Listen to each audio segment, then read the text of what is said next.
안녕하세요. 지옥문 앞에서 구원자를 만나 살던 여자입니다. 저는 어리석게도 제가 발을 든 곳이 호랑이 굴이라는 걸 모르고 스스로 먹잇감이 되기 위해 목줄까지 채우려고 했던 적이 있습니다. 그때 제 뒷덜미를 낚아채준 귀인 한 사람이 계셨어요. 그 귀인 덕분에 정신이 번쩍 들어 무사히 호랑이 굴에서 빠져나올 수 있었죠. 아직도 가끔 그날을 회상할 때면 열이 뻗쳐서 냉수를 들이키곤 해요. 이러다가 화병에 걸릴 것 같아서라도 조금이라도 우라를 떨쳐보고자 이렇게 당시의 사연을 보내봅니다.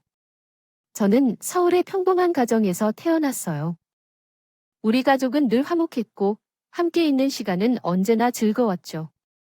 자식들에게 더없이 다정했던 우리 부모님은 서로 간의 상호 존경을 아주 잘했는데 특히 아버지는 언제나 어머니를 귀하게 여겨주셨으며 우리 백진경 여사님께 바치는 선물이 나이다라는 생각을 가지고 계셨어요. 어머니께서는 그 말만으로도 아버지께 매우 고마워하셨답니다. 꽃다발이에요. 오늘 무슨 날인가요? 그냥 당신 얼굴을 보고 싶어서 퇴근길에 사왔지. 어디서 보자? 꽃이랑 당신 중에 누가 꽃인지 전혀 모르겠는데 그런 아빠를 보고 자란 두 남동생은 여자를 늘 귀하게 대해 주어야 한다는 생각을 갖고 있는 착한 녀석들 덕분에 우리는 굉장히 행복했어요. 특히 저와 2살 차이 나는 큰 동생보다 무려 6살이나 차이 나는 작은 동생은 늘 누나 하며 저를 굉장히 따랐습니다. 맞벌이 하던 엄마 대신에 저는 늘 동생들을 챙겨줬는데 나이 차이가 많이 났으니 작은 동생은 저를 엄마처럼 의지하며 자랐어요. 다정함 넘치는 남자들 사이에서 자랐다 보니 저는 늘 엄마란 삶을 살고 싶었습니다. 경제적으로 넉넉하진 않지만 상관없이 아빠처럼 항상 저를 최고로 여겨주는 좋은 사람과 결혼하고 싶었어요. 그러다 나이 36세, 드디어 내 짝이다 싶은 사람을 만나게 되었어요. 됐어요. 소개팅으로 만났던 그 남잔 처음부터 서글서글한 인상으로 제 호감을 사로잡더군요. 차 안 타세요. 데려다 드릴게요. 요즘 집 앞까지 데려다 드리는 게 세상이 흉흉해서 여성분들이 부담스러워 한다고 하더라고요. 그러니까 혹시 불편하시면 집 근처까지만 태워다 드리고 싶어요. 구두 신어서 발 아프시지 않아요?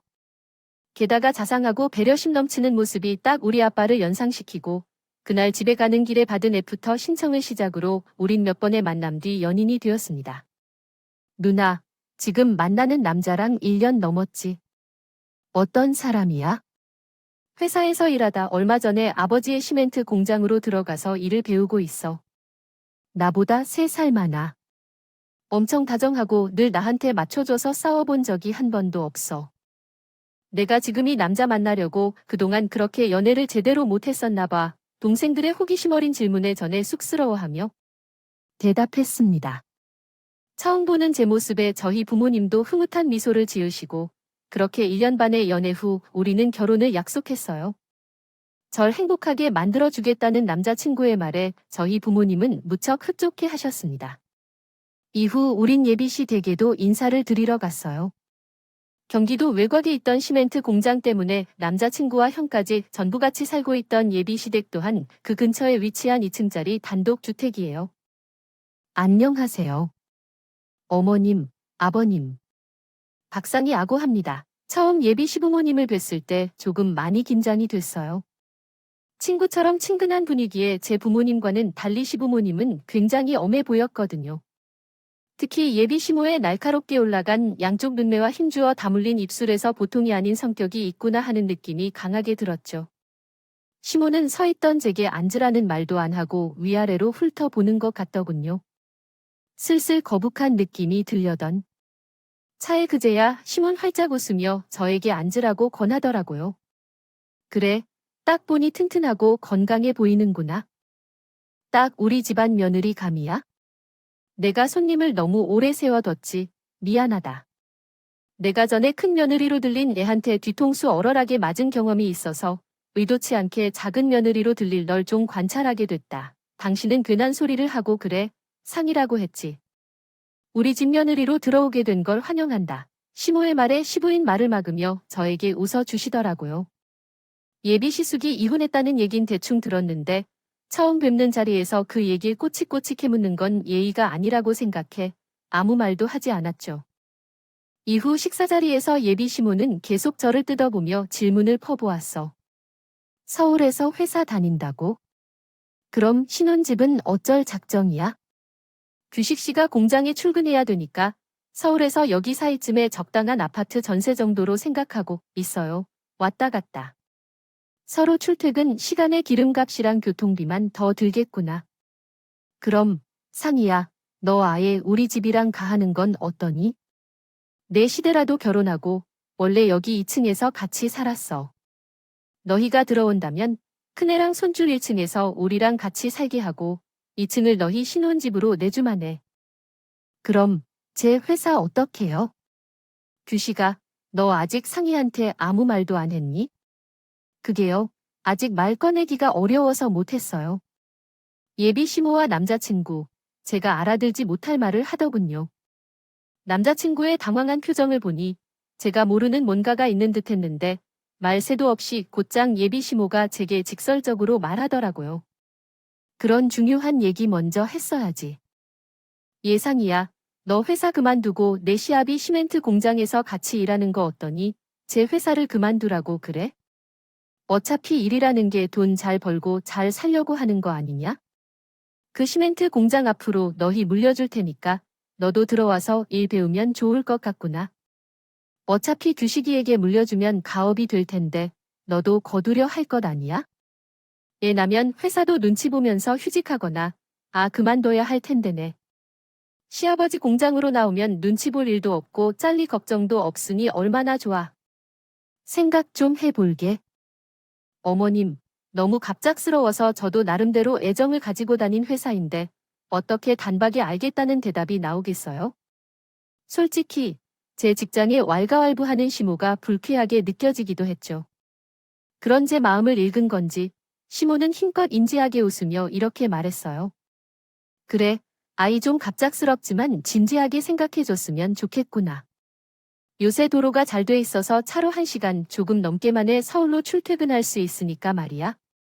우리 큰애가 공장에 지겹다고 안 물려받겠다고 해서 주식이가 갑작스럽게 공장 일을 배우게 된 건데 앞으로 한동안은 애가 눈코 뜰 새 없이 바빠질 게다 배울 게 많을 테니까 바쁜 거만 조금 지나면 그때 분가해 괜찮지 않겠어?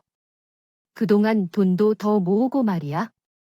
우선 생각해 보겠다고 말하곤 그날 그 자린 마무리되었습니다. 남자친구는 저를 집까지 데려다 줬는데 차 안에서 저는 예비 시댁에서 못다한 질문을 퍼보았어요. 규식 씨, 왜 여태 나한테 저런 얘기 한 번도 안 꺼냈어? 나 당황했나? 미안해. 차차 상의해 보려고 했는데 엄마가 저렇게 갑자기 말씀하실 줄은 나도 몰랐네. 아무래도 내가 앞으로 새벽부터 저녁까지 공장에 붙어 있어 하다 보니까 부모님이 가에서 살면 어떠냐고 먼저 제안해 주셨어. 원래 형이 물려받기로 했는데 자긴 이제 공장에 지겨워서 관심 없다고. 나 좀 더 주다가 곧 다른 일자리 구하고 싶다고 그랬거든. 그리고 아무래도 아버지가 힘들게 키운 공장이 애정을 많이 쏟은 곳이라 며느리. 당신도 한마음으로 같이 운영하면 좋지 않을까 하셨던 거야. 근데 내가 싫으면 안 해도 돼. 정말이야. 아무튼 좀 고민해 볼게. 근데 당신, 형수 얘긴 뭐야? 별로 안 궁금해서 전엔 안 물어봤는데 뒤통수를 때리고 갔다니. 식형, 무슨 일이 있었어? 형수가 어떤 사람이길래 그래? 형수 말도 마. 우리 부모님이랑 학과에서 살면서도 집안일엔 손 하나 까딱 안 하고 심지어 백수였어. 근데 공장에 사람 부족할 때도 일손 한 번을 안 도우러 오더라. 아까 형이랑 외출 중이라 못 봤을 텐데 형이랑 전 형수 사이 아들도 한 명 있거든. 자기 아들이면서 육아도 죄다 엄마한테만 맡기고 맨날 형이 벌어온 돈만 펑펑 써대면서 자기 친정에 돈까지 퍼줬다니까. 그래서 형이 못 참고 결국 이혼해버린 거야. 애도 오죽했으면 엄마 따라 안 가고 아빠한테 남았겠죠. 그래도 우리 엄마랑 아버지, 그런 형수한테 뭐라고 한 번도 안 하고 꼭 참은 분들이셔서 딸한테 듣기 싫은 소리 하면 안 된다고. 그런 형수한테 아버진 따박따박 용돈 쥐어주시고 엄마 형수한테 때 되면 밥 해줘, 손주 봐줘, 속옷 빨래까지 다 해주셨다니. 근데 내가 건강해 보이는 거랑 형수가 그런 사람이었던 거랑 그게 무슨 상관이야? 형수가 매일 그렇게 놀면서 아프다고 핑계했었거든요. 쑤신다. 머리가 어지럽다 이러면서 말이야. 그러면서 병원도 안 가고. 아무튼 다 거짓말이었어. 그러니까 우리 엄마가 며느리라는 질이 겁을 안 먹고 배겨. 아까 기분 나빴다면 미안해. 우리 부모님이 말은 좀 투박해도 원래 좋은 분이니까 조금만 이해해주라. 솔직히 예비 시댁에서 나올 때까지만 해도 기분이 영 좋지 않았어요. 하지만 남자친구의 말을 들으니 그제야 좀 이해가 되더라고요. 그렇게 집으로 와서 한참 동안 고민하다. 저는 우선 학과는 해보기로 결정했어요. 얘기를 들어보니 예비 시모가 시집살이 시키는 분 같지도 않았고 무엇보다 남자친구를 배려해주기로 한 거예요. 가뜩이나 방심하면 크게 다치는 게 공장 일인데 공장 후에 공부하며 먼 거리를 출퇴근까지 하다 까딱 잘못하면 사고라도 날까 봐 말이죠. 제 결심을 듣고 남자친구는 크게 기뻐했습니다. 고마워, 상희야. 내가 앞으로 정말 더 잘할게. 바쁜 거 끝날 때까지만이라도 우리 분가하는 거야? 그럼 당연하지. 그럼 혹시 회사는 그건 좀 더 고민해 볼게. 규식 씨가 공장 물려받으면 언젠가 나도 둬야겠습니다. 지금 당장 공장 일에 뛰어들 자신은 없어. 알았어. 그건 내가 부모님께도 말씀드릴게. 우리 부모님, 상희 너한테 정말 고마워하실 거야. 솔직히 다른 남자였다면 진지에 헤어졌을지도 몰라요. 하지만 만나던 기간 동안 늘 제게 주고 양보해주던 사람이었기에 저도 이번만큼은 배려를 해주고 싶었던 거죠. 그놈이 양의 탈에서 늑대였다. 사실은 꿈에도 모르고 말입니다. 그렇게 모두의 축복 속에 남자친구, 제 남편이 되었습니다. 결혼식이 끝나자마자 저와 남편은 결혼식장에서 곧바로 유럽으로 열흘간의 신혼여행을 떠났어요. 우리를 배웅해주며 시모는 제 손을 꼭 잡고 이렇게 말했죠. 잘 다녀오너라. 다녀오면 그때부터 본격적으로 우리 집안 식구가 되는 거니? 우리 서로 도우면서 잘 지내보자구나. 네, 어머님. 잘 다녀오겠습니다. 전 형님 때문에 마음고생 많았다는 시호에게 꼭 좋은 며느리가 되어 드리고 싶었어요. 하지만 시간이 지난 지금 생각해보니 새로 가족이 된다는 게 저와 시호에게 굉장히 다른 의미였다는 것이 느껴져 소름이 돋네요. 그렇게 신혼여행을 다녀오고 난 뒤 우린 캐리어를 끌고 우리 집에 곧바로 인사를 드린 후 시댁으로 돌아왔습니다. 그런데 분명 제 취향대로 꾸몄던 신혼집이 너무도 변해 있는 것이네요. 이게 어떻게 된 일이냐고 물으니 부모는 아들의 취향이 다른 것을 확인하며 결혼 후에 부부간의 이해를 돕기 위해서 신혼집을 바꿨다고 했다. 그에 대해 화를 낼 필요 없이 그대로 살라고 권유했다. 오랜 여행으로 피곤한 상태에서 일어난 상황에 불만을 표하는 경우 첫 단추가 잘못된 것처럼 느껴져서도 후자로 해답을 찾아냈다. 너무 지쳐서 결국 나가는 선택을 하게 됐지만 순조롭게 내 마음대로 바꾸자는 마음가짐으로 남편에게 불쾌한 행동을 한 뒤 마지막으로 나에게 장담한다네. 가지고 다 예민하게 군다. 뭐, 내가 예민해. 아무리 합가해도 사생활은 지켜주셔야 하는 거 아니야? 당신, 지금 결혼하자마자 태도가 너무 이상한 거 알아. 알았어. 아, 미안해. 일단 자자. 내일 혼인 신고하러 가려면 일찍 자야지.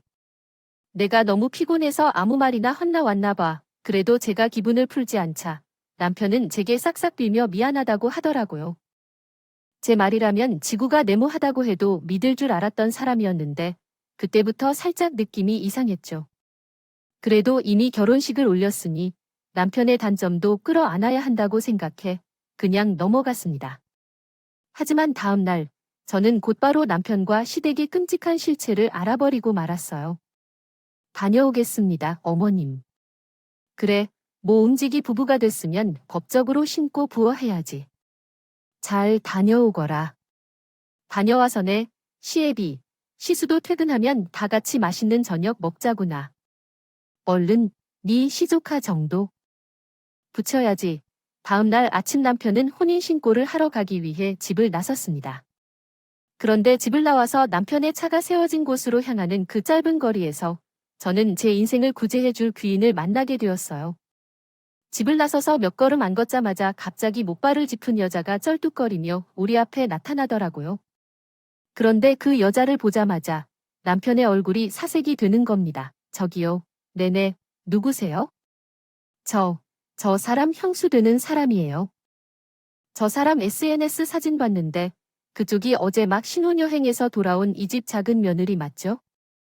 아내, 형수. 이게 지금 갑자기 나타나서 뭐 하는 짓이에요? 그 사람은 바로 실습과 이혼했다던 형님이 시집 본 지 10년간 그렇게 아나무인으로 굴었다 큰 며느리 말입니다. 대체 왜 갑자기 제 앞에 나타난 건지? 의하는 저를 똑바로 바라보며 소리치더라고요. 지금 내 골 보이죠? 이 거의 집안 인간들이 이런 거예요. 제 모습 보고도 그 집안 사람이 되고 싶으세요? 당장 도망쳐요. 형수 미쳤어요. 당장 안 꺼져요. 이 집안 사람들이 처음엔 잘해줬죠. 절대 속지 마세요. 당신 인생을 망치는 지름길이라고. 이게 지금 무슨 일인가 싶었습니다. 그 와중에 남편은 발이 불편한 자기 형수를 마구 밀치다가 안 되겠는지 저를 급하게 끌고 가더군요. 제가 영문도 모르고 끌려가는 사이 목발에 짚고 있어 뒤따라오지 못하던 그 형님이란 여잔 몇 번이나 제게 애타게 외쳤어요.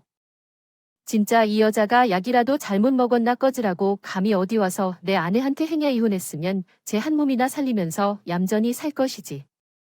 여복하자. 저런 미친 여자 상대하지 마. 저기요, 꼭 저한테 연락하세요. 이거 제 전화번호예요. 꼭이요. 당신 속고 있는 거예요. 형님은 제 뇌리 속에 박힐 때까지 자신의 휴대폰 번호를 몇 번이나 외쳐댔습니다. 어영부영 조금 떨어져 있던 차고지까지 가서 남편 차를 타고 구청으로 향하는데 이루 말할 수 없을 정도로 기분이 묘하고 찝찝하더라고요. 남편이 운전하는 내내 제게 횡설수사하듯 자기 형수를 힐난했다. 놀랐지? 미안해. 우리 형수 사실 정신적으로도 문제가 있던 사람이었거든요.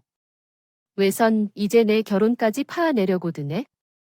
왜 당신 결혼을 망치려고 하는데 우리 집안에서 자기를 쫓아냈고 앙심을 품은 거지. 내가 말했지. 제정신 아니라고. 자기가 잘못해서 이혼당해놓고 진짜 미친 여자라니까. 앞으로 저런 짓 못하게 내가 단단히 단돌이 할게. 남편은 연신 제 눈치를 살피는 것 같았습니다. 그래도 아무리 생각해도 기분이 개운치 않더라고요. 간절해 보이던 형님의 표정과 목소리, 마치 자신이 죄를 진 사람처럼 안절부절 못하는 것 같은 남편의 태도, 신혼집 구조와 가구를 멋대로 바꾸고 미안한 기색 하나 없는 시모의 모습까지 이대로 혼인신고를 한다면 제 인생이 크게 잘못된 방향으로 접어들 것 같았죠. 그래서 저는 빨간 불에 차가 정차했을 때 무작정 차문을 열고 내려 버리면서 말했습니다. 여보, 갑자기 차도에서 내리면 어떡해? 미안. 근데 생각해보니까 회사에서 귀국하면 잠깐 둘러달라고 했던 일이 생각났어. 내가 맡고 있던 사업 마감이 이번 주까지 했거든. 아우, 내가 이렇게 정신이 없다. 여기서 버스 타고 가는 게 빠르니까 나 회사 좀 들렀다 갈게. 혼인 신고 내일이나 다음 주쯤 다시 하자. 금세 신호등이 바뀐 터라 남편은 차를 출발시킬 수밖에 없었어요. 제가 생각해도 너무 핑계처럼 들리는 말이었지만 왠지 그냥 혼인신고를 미루자고 하면 크게 반발할 것 같았거든요. 저는 차에서 내리자마자 남편이 돌아올까 봐 근처 건물로 숨어 까먹기 전에 형님이 외치던 번호로 전화 걸었습니다. 그렇게 전 조금 떨어진 동네 카페에서 형님을 만나게 됐어요. 그리고 그때부터 형님의 충격적인 발언이 시작됐죠. 형님의 말엔 제가 깜빡 속아 넘어갈 뻔했던 시댁의 끔찍한 진실이 담겨 있었어요. 우선 결혼 전에 찾아가지 못해서 미안해요. 나도 그쪽이 결혼했다는 걸 뒤늦게 알았거든요. 도련님, 아니 그렇게 부르기조차 하실래요? 그쪽 남편 SNS 보고요. 이런 말씀드리기 조심스럽지만 돈도 안 벌고 살림도 다 어머니께 떠넘기고 친정의 돈까지 퍼주다가 이혼 당하셨다고 들었어요. 근데 대체 왜 그쪽이 피해자라고 주장하는 거죠? 솔직히 반신반의지만 이대로 무시하고 넘기면 평생 찝찝할 것 같아서 혼인 신고하는 것까지 미루고 이 자리에 나옵니다. 거예요. 그 인간들이 그래요. 어이가 없어서 혼인신고 미룬 거 잘하셨어요. 혹시 합가 있나 싶어서 무작정 찾아가 봤는데 제가 판단을 잘 했었네요. 혹시 이름이 박상희 그래요? 그래요. 우리 사이의 동사라고 부르긴 좀 그러니까 이름으로 부를게요. 난 윤재숙이. 그리고 나 아직 그쪽한테 법적으로 형님 되는 사람이기도 해요. 나랑 이혼했다고 말했다고 아니요. 저 아직 이혼 소송 중이에요. 소송이 네, 그리고 아까 말했죠. 이 다이 그 집 인간들이 그런 거라고요. 나 왼쪽 무릎 아래로 다리가 절단됐다. 아무것도 안 했다고요. 기가 차서 정말 저 시집 가자마자 저랑 제 남편한테 그 시멘트 공장 물려주겠다는 말에 넘어가서 10년 동안 거의 보수도 제대로 못 받고 노예처럼 일만 했어요. 그러다 컨베어 벨트 오작동 사고로 다리까지 절단 난 거예요. 네, 사고요. 예상하지 못한 폭탄 발언에 수스아치에 놀라고요. 말았습니다. 분명 남편은 형님이 공장 일에 손 한 번 안 거들어 줬다 했건만 형님의 말은 180도 달랐으니까요. 하지만 그 이야기는 시작일 뿐이었어요. 네. 원래도 낡고 노후된 기계라 몇 번이나 다른 사람들도 다쳤어요. 전원도 오락가락하고 그 기계만 아니라 다른 기계들도 마찬가지였고요. 바꾸거나 고쳐야 된다고 그 집 사람들한테 몇 번이나 말했는데 내가 돈 낼 거 아니면 입 닥치라고 하더라고요. 사람들 다치는 것보다 자기들 돈이 우선이다. 그거죠 그뿐이게요. 들어보니까 거기서 일하던 사람들 월급 밀리는 건 일상 다반사였는데 달라고 요구하면 미루고 미루다 조금씩 주면서 나머지 월급 안 받고 싶냐고 오히려 겁박을 했다더라고요. 그럼 다리는 피해 보상은 해준 건가요? 아니요. 그랬으면 제가 이렇게 승질나서 찾아오지도 않았죠. 저뿐만 아니라 다쳤던 사람들한테도 산재 인정은커녕 아무런 보상도 안 해주고 오히려 직원들 부주의라고 딱 잡아떼더라. 비싼 변호사 선임해서 이리저리 빠져나가는데 힘없는 직원들이 그걸 어떻게 이겼어요? 상혜 씨, 얼른 도망쳐요. 저 그 집에서 사는 시간 내내 지옥 위를 닮은 기분이었어요. 분명 저도 결혼 전엔 부모님 사랑받으면서 나름 자존감도 있는 평범한 사람이었거든요. 근데 그 집에 들어가서 맨날 일 못한다. 제대로 하는 일이 하나도 없다. 넌 우리 아니었으면 거도 시댁 하나 못 만났을 버러지다. 이런 말만 10년간 듣고 살다 보니까 제가 잘못한 것도 없는데 잔뜩 쪼그라들어서 살게 되더라고요. 완전 가스라이팅 당했던 거죠. 그럼 설마 집도 안 하고 애도 내팽겨쳤다는 것도 전부 거짓말이죠. 제가 그 집에서 얼마나 노예처럼 일만 했는데요. 공장이 끝나면 집에 와서 쉬지도 못하고 밀린 설거지에 빨래에 청소에 다음날 어머님이 집에서 먹을 반찬까지 전부 다 만들어 놔야 했다고요. 그 와중에 남편이란 놈은 얘 한 번은 봐주질 않아서 틈틈이 얘 공부 봐주고 입히고 씻기고 제 인생은 아예 사라진 느낌이었어요. 그리고 제가 친정에 돈을 퍼다 줘요. 월급이 전부 남편 통장으로 입금됐고 있었겠어요. 그 인간들 평생 절 노예처럼 부려먹다가 제 다리가 이 지경이 되니까 절 집에서 내쫓은 거예요. 다리가 이렇게 된 건 칠칠치 못한 제 탓이고 맨날 아프다 뭐다 징징거리기만 하는 저 같은 며느리 더 이상 필요 없다면서요. 제가 괜히 아팠어요.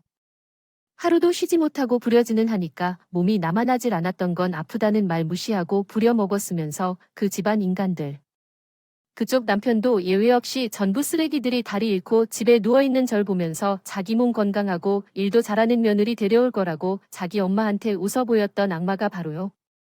당신 남편이라고 그 말에 제가 튼튼해 보여서 좋다던 시모의 말이 떠올라 소름이 돋았습니다. 하지만 어떻게 이런 엄청난 일을 한쪽 입장만 듣고 믿을 수 있었겠어요? 제가 미심 있는 표정을 짓자 형님은 이러더라고요. 내 말 못 믿겠죠? 하긴 이런 엄청난 말을 누가 믿겠어요? 분명 우선 집안에 들어가 앉히려고 사탕 빨리 말만 해댔을 텐데 결혼 전에는 그 집 인간들 다들 잘해줬죠. 공장도 물려주고 나중에 분가하라고도 하지 않았어요. 나한테도 그랬어요. 내 남편 결혼 전에 나한테 간도 쓸개도 다 빼다 줄 정도로 잘했고 오도시도 자기들은 시집살이 같은 건 전혀 모르니까. 인간처럼 뻔뻔하게 굴었다고 근데 결혼하자마자 돌변했어요. 분가는커녕 이것저것 참견하기 시작하더니 다니던 일은 언제 그만둘 거냐네.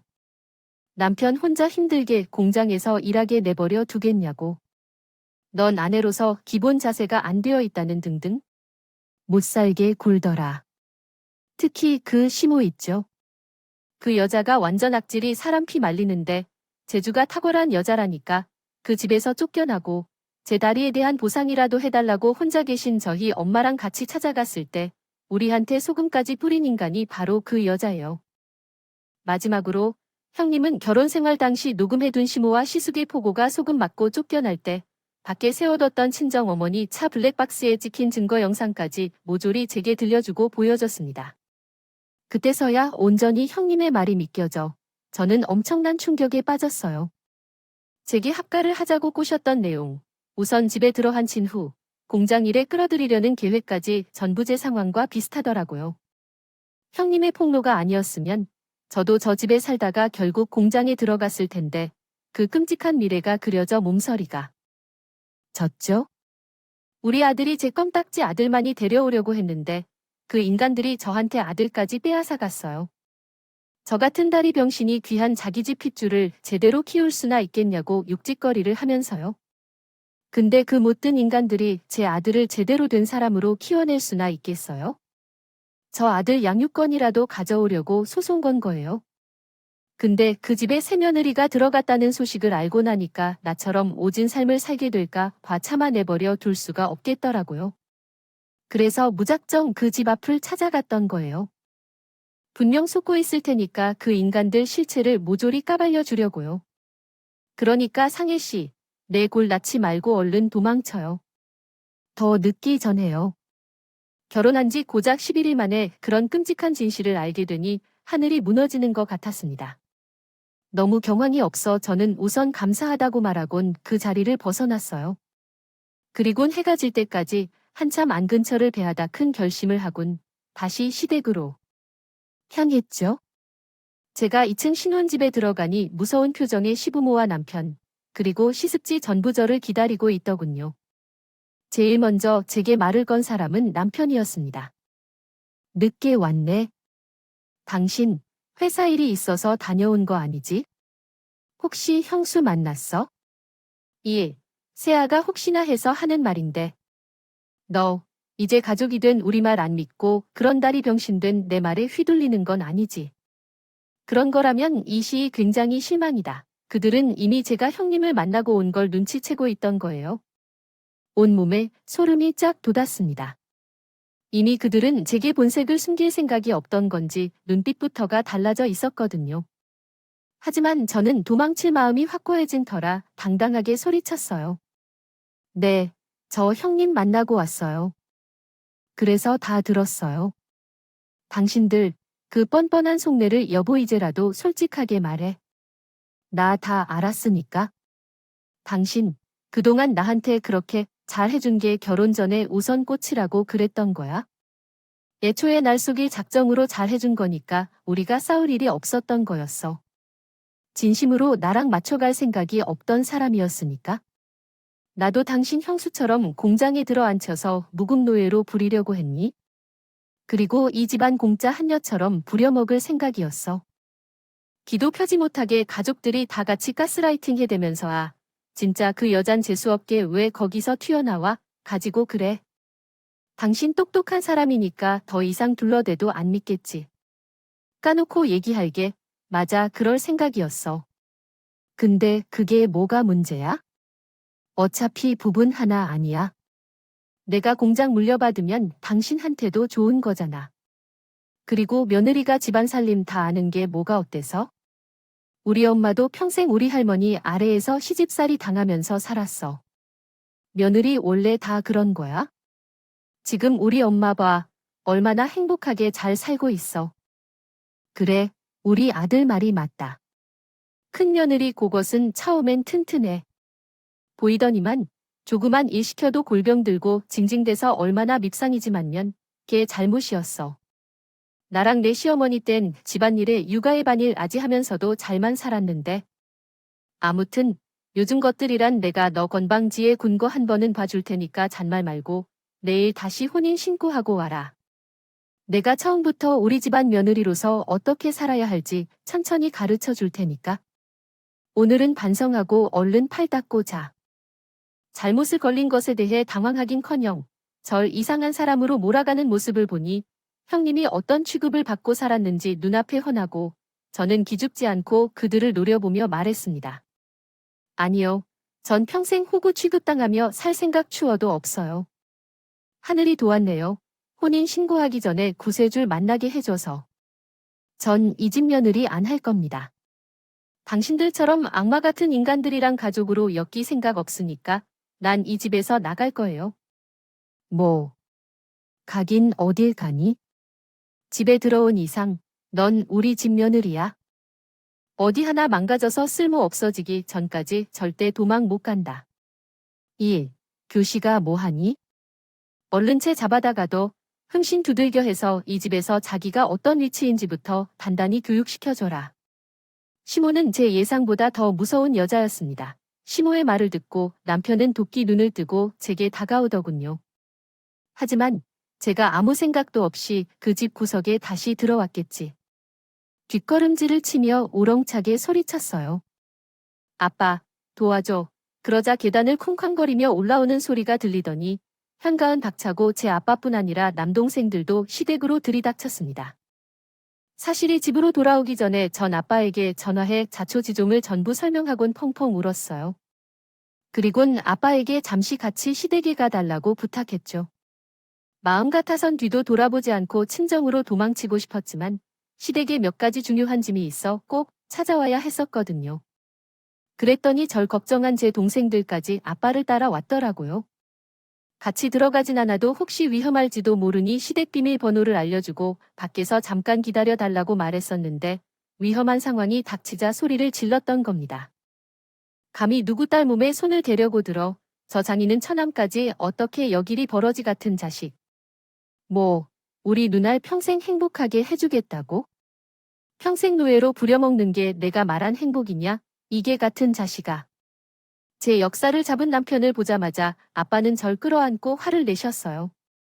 그리고 작은 동생은 그런 남편을 보고 눈이 돌아냅다 주먹부터 내리꽂았죠.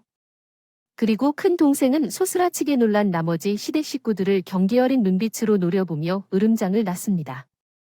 서로 피 보지 맙시다.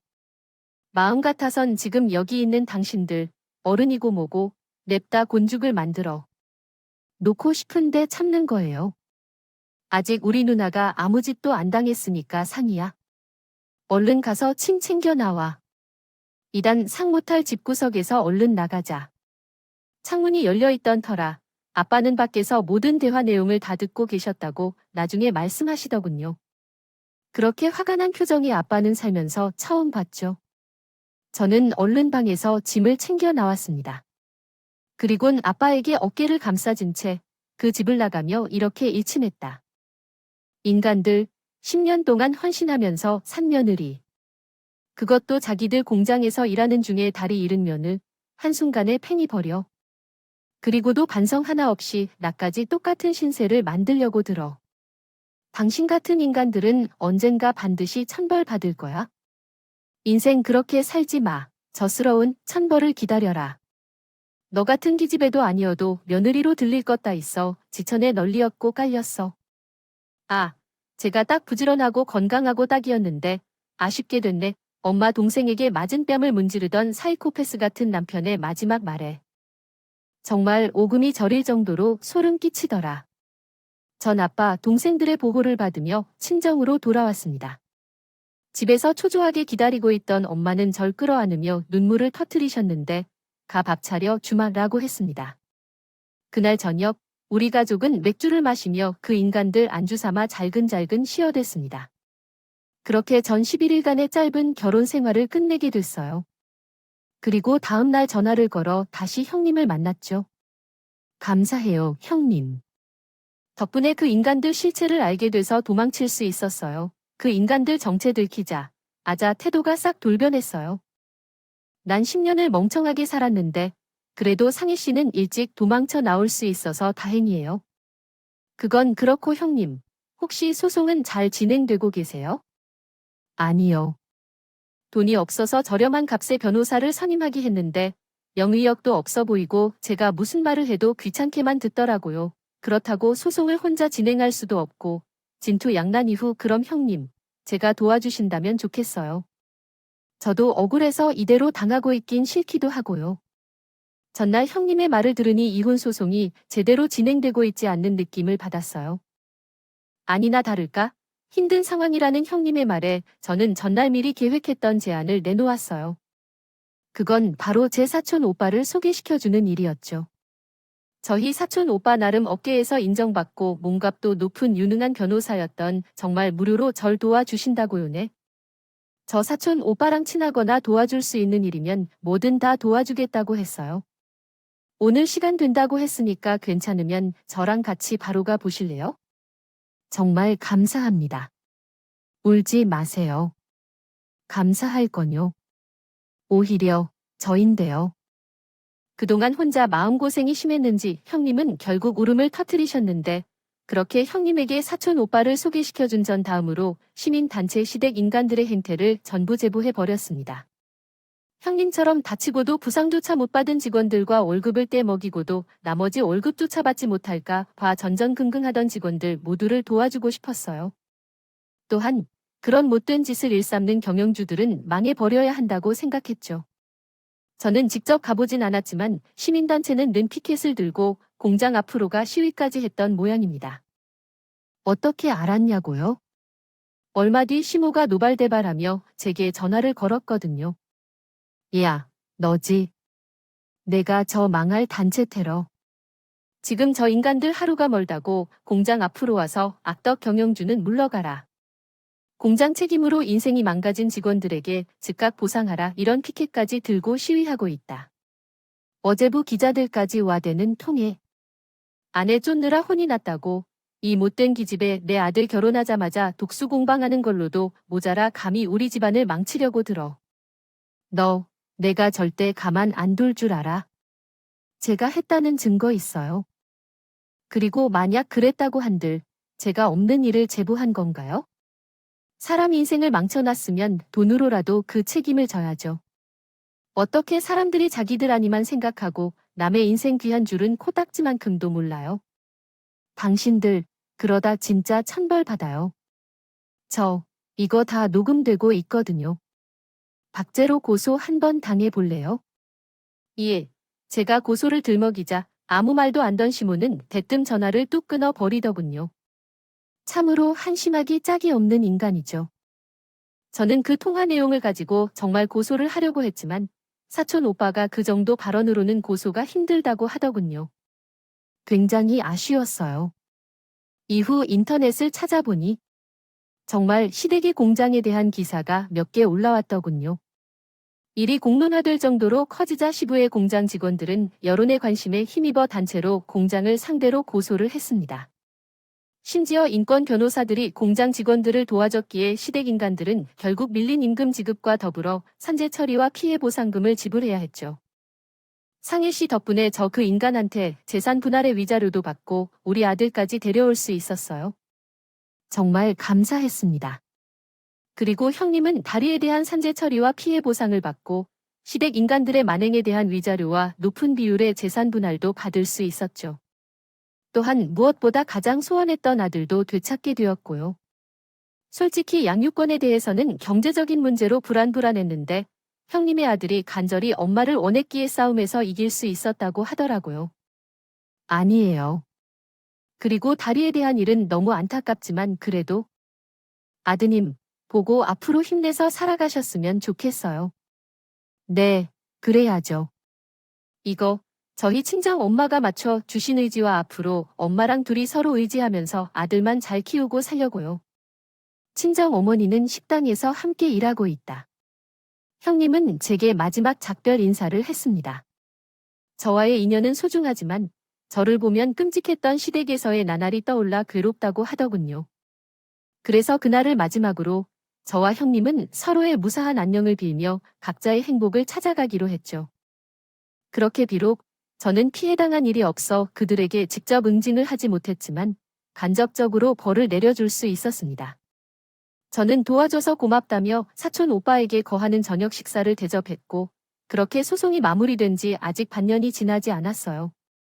한 가지 소름 끼치는 일이 있었는데, 2달 전에 제 친정 위치를 기억하고 전 남편이 집 앞으로 찾아왔더라고요. 작은 동생과 저녁밥을 먹고 함께 들어오는 길이었으니 망정이지, 혼자였으면 얼마나 무서웠을까 싶어 지금 생각해도 식은땀이 납니다. 잠시 마트를 들렀다 뒤따라 동생을 못 본 그놈은 제게 사나운 표정을 지으며, 야, 너 좋아 보인다. 우리 집은 이렇게 쫄딱 망하게 해놓고 넌 잘 먹고 잘 살고 있네. 뭐야? 내가 무슨 염치로 여길 찾아와? 왜 너희 식구들은 허락도 없이 우리 집에 쳐들어왔는데? 난 고작 집 앞에도 못 오냐? 야, 내가 시민단체까지 끌어들이는 바람에 우리 집 완전 거. 그 인간들한테 밀린 임금 다 주고 피해 보상까지 다 해주고 나니까 그놈들 냅다 떼거지로 그만둬 버리더라. 그때 퇴직금 안 주면 또 공론화 시킨다고 난리치길래 그것도 못 떼먹고 다 줬어. 그래서 우리 집안 풍비박산나고 소문났는지 사람도 안 구해져서 엄마까지 공장 나와서 일하다가 허리디스크 터져서 지금 병원에 누워있다고. 너 이거 어떻게 책임질 거야? 내가 뭘 책임져. 너네 집 인간들네 형수한테 그랬다며. 노화된 기계 때문에 다리 잃은 거 전부 부지하니 형수 책임이라고. 그런 주제에 허리가 안 좋으면 알아서 관리를 했어야지. 누구 탓을 해?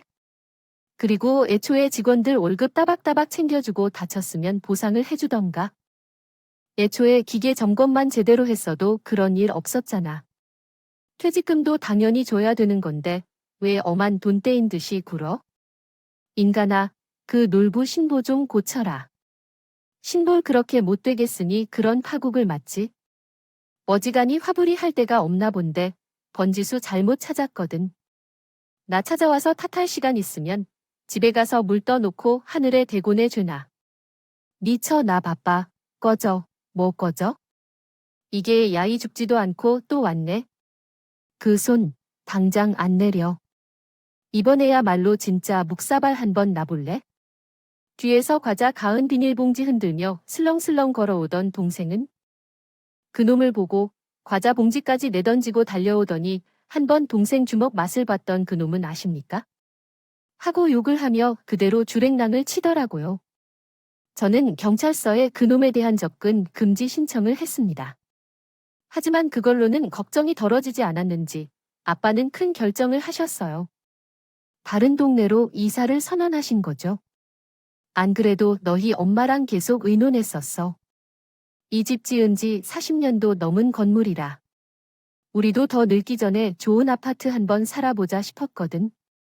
마침 알아본 집 중에 지은 지 그렇게 오래되지 않고 금매로 가격도 적당하게 나온 집이 있어서 보러 갔었다네. 직장하고 여기보다 더 가깝다고. 그렇게 우리 가족은 다음 달에 15년 만에 이사를 앞두고 있습니다. 낡기는 했지만 그동안 집값이 폭등하며 저희 집값도 많이 올라 좋은 새 집을 구할 수 있었던 거죠.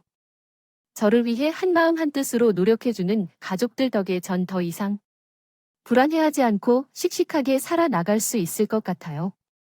한 번 한 결혼에 너무 크게 되어버려 전 앞으로 결혼 생각은 일절 지워버릴 생각입니다. 대신 동생들이 모두 결혼한 후에도 오래도록 부모님 곁에 남아 부모님께 효도하며 살아가려고 해요. 여러분, 더불어 살가는 세상. 이것만 세상엔 아직도 자기밖에 모르는 이기적인 인간이 판을 치는 것 같습니다. 그런 인간들에게 내 가족, 내 인생이 귀하면 남의 인생도 마찬가지로 귀하게 대화란 말을 이 사연을 통해 꼭 전해주고 싶네요. 만약 제 사연을 끝까지 들었다면 돈이 아무리 많아도 사람 귀한 줄 모르는 인간들은 언젠간 벌을 받게 된다는 사실을 깨닫게 되겠죠. 또한 그런 인간들도 인해 피해를 입고 여전히 억울하게 살아가시는 분들께 말씀드리고 싶습니다. 여러분은 잘못한 일이 없고 여러분께 피해를 입힌 그놈들은 언젠가 자다가도 날벼락을 맞게 될 거라고요. 많은 피해자분들께 반드시 좋은 날이 오길 소망하며 저는 이만 사연을 마치겠습니다. 모두 늘 평안하시길 바랄게요. 아니,